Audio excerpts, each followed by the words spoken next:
I want to do a follow-up video with 2016 predictions and some of my ideas. But before we get into it, uh, this is not a very good area that I would like to be in. It's like getting yourself into the middle of a huge conflict, and or whatever you might say would be accentuating problems that they already exist. Um,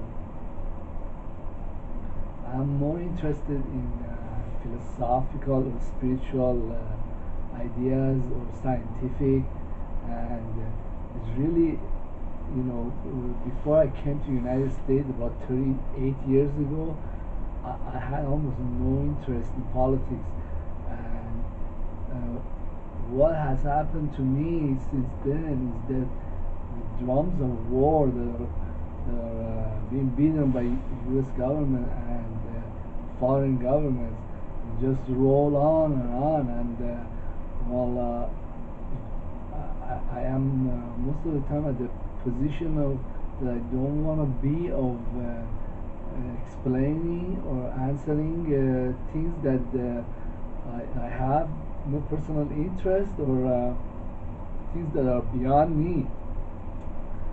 But regardless, I am a third cousin. I am your cousin. Okay, I have lived in the United States for a long time. I am Muslim, and I am Iranian. I'm Shia. So this politics that is going on and all these conflicts, it spills over here. I just have to sometimes explain it, or have to defend it, or have to take a position. But there is going to be some ending to all this. It will not be pretty. It will be a lot of wars. A couple of them will be nuclear, and a lot of people are going to get killed. But I want to look at the silver lining, the mitigating, or the benefits that there might come afterwards of all this conflict. And I also don't want to be adding fuel to or gasoline to the fire, because things are just out of control anyhow. So I don't want my contribution to be negative.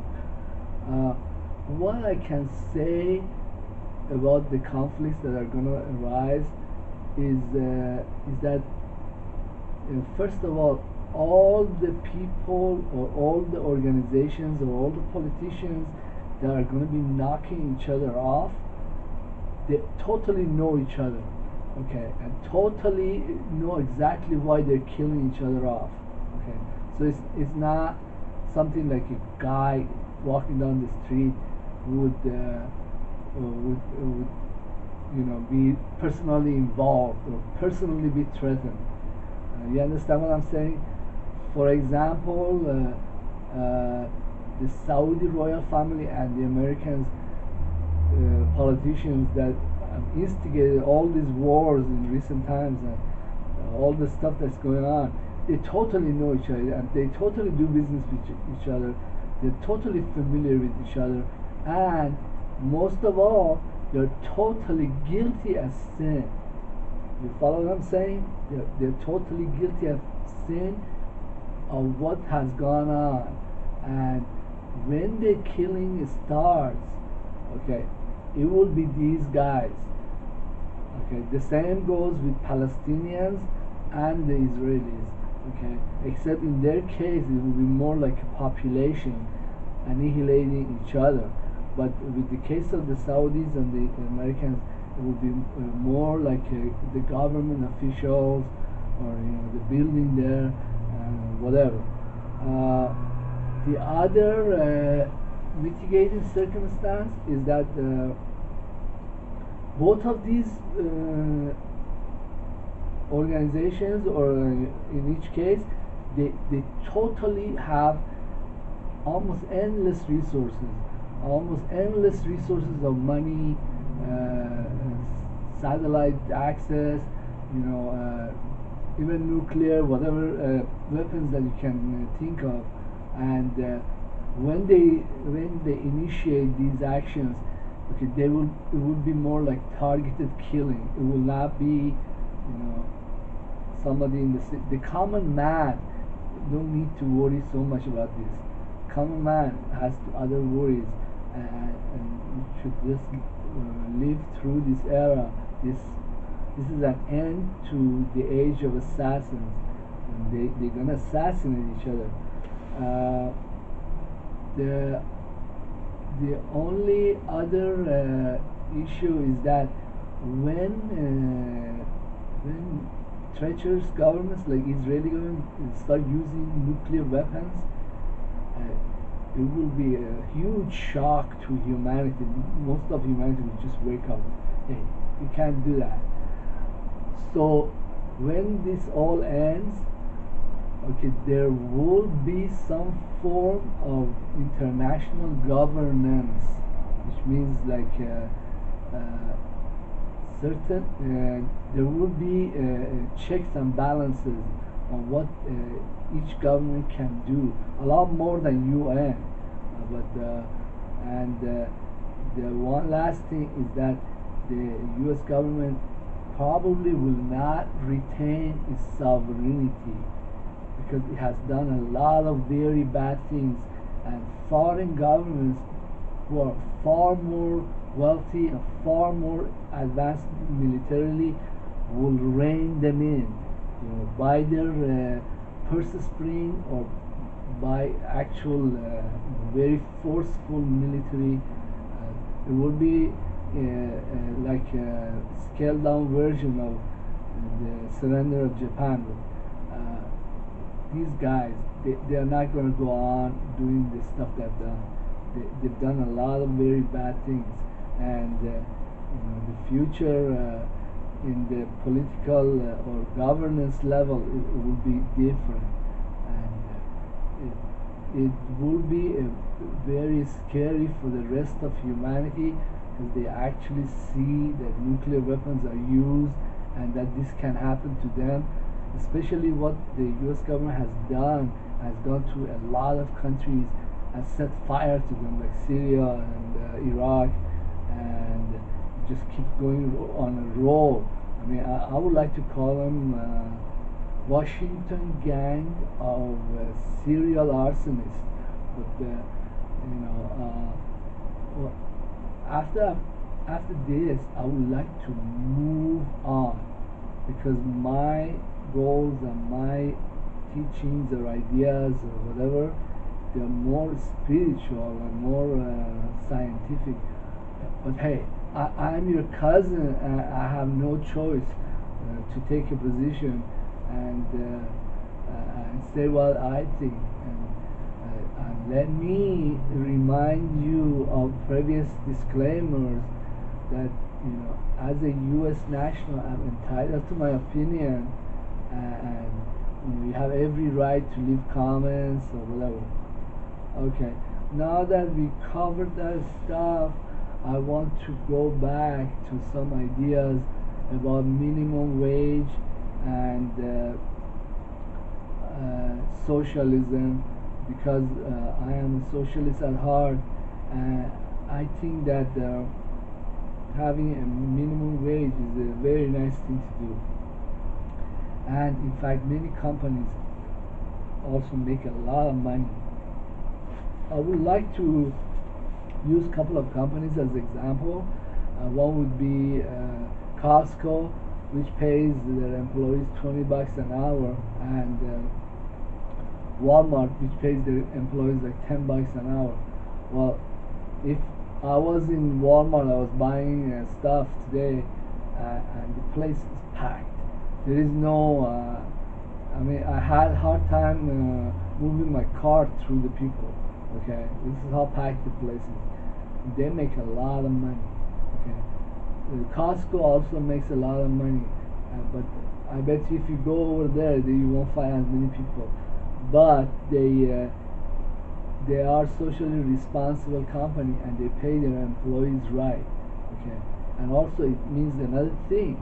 It means they make enough profit. Okay, from the same or less traffic as Walmart. But because they're socially responsible, they pay their employees right. Okay, so I don't buy the argument that increasing the minimum wage to $15 will like bankrupt this guy or that guy. It's just false. It is false because it is false because when you go actually into the store today, you'll see that these guys are making more money. You follow what I'm saying? It's not based on theory or on psychics, intuition, crap. It's based on reality. Okay, raising the minimum wage will bring money into the common man's pocketbook, and this money is different than the money that ends up in dead hands. And you know what I mean by dead hands. Okay, the money that ends up with Hassan, this money has a factor associated with it. It's called the multiplier factor. The multiplier factor means that Hassan is just like a middle class or lower middle class kind of guy. Okay, and he has to spend this money. He has to pay bills. You know, he has to appease his girlfriend. He has to buy a car or fix his car or do this and that. So this money ends up in a lot of places.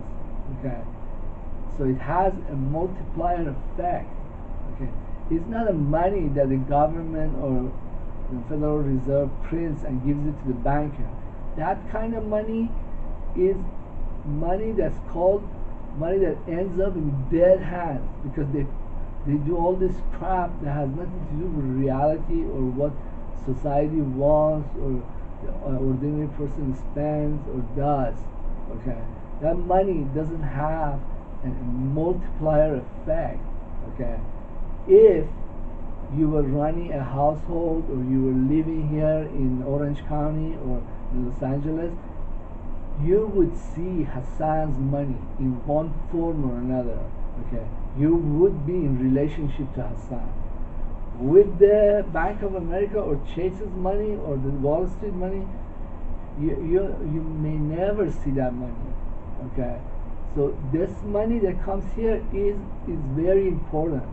Okay, let's go and review some things that spiritual leaders have said and that kind of pertains to this. One is by Imam Ali. You know, if you know who Imam Ali, if you don't know who Imam Ali is, you should Google him. You do possess a certain amount of illiteracy, but maybe you should get off my YouTube channel. He said that there is a lot of big money, like chunks of money, money the bourgeoisie owns, that comes to no good. But there is a lot of small money, small sum that like a middle class or lower class someone might have, and does a lot of good. This is the same concept as the multiplier effect. Okay, and if you are trying to grow the U.S. economy and or the world economy, you need this multiplier effect, the money that does something. Okay, getting out of the minimum wage laws, let's get into other things. I believe that we should increase the taxes on corporations from 40% to at least 60% or 50%. Is because for many years the productivity has been increasing because of automation and software, artificial intelligence, and these people have to make less and less effort to make more and more money. Okay, there is studies that have been done. I'm not going to go into them. And another factor is that it has become cheaper and cheaper to make same or more profit by outsourcing. So there is no reason a company or a corporation should be making more and more money and doing less and less to make that money. Okay, at some point, the society deserves to get the benefit of this increasing productivity, or increasing automation, increasing cheap labor, whatever. Do we get a cut of these benefits? Do we count in this whole process? What else I wanted to talk about? The other thing is, I want to mention that we need to put taxes on derivatives and financial transactions, because a lot of US companies, that's how they make their money, from speculation, from manipulating the stock prices, doing this and that. We need to put a nice tax on it, like 10%, not 1% or 2%. You need to get a nice chunk of it, because it is the social money. It belongs to society. Okay. One last item would be to institute the rule of law and severely punish bankers and financial institutions and corporations that steal public money, the money that's not supposed to be there. We need to institute these laws, because we are, as a society, are losing. Our standard of living are stagnant or decreasing, whereas all these corporations are gaining. One last item would be, I believe in radical democracy. I think that the only human beings have the right to make political decisions. You understand what I'm saying? Only human. If you are a robot, if you are an automated system, if you are a corporation, if you are an institution, you have no right to make political decisions. Because when you give these entities the right to make political decisions, okay, they will corrupt the political process, and the decisions that are made, they have no relevance or no benefit to the population, to the human population.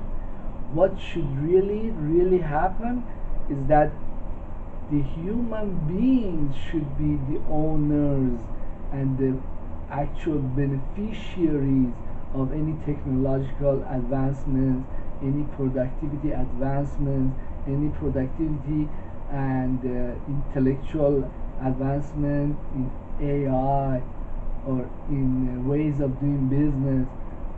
The ultimate owner should be us. Get it? All right. Thank you.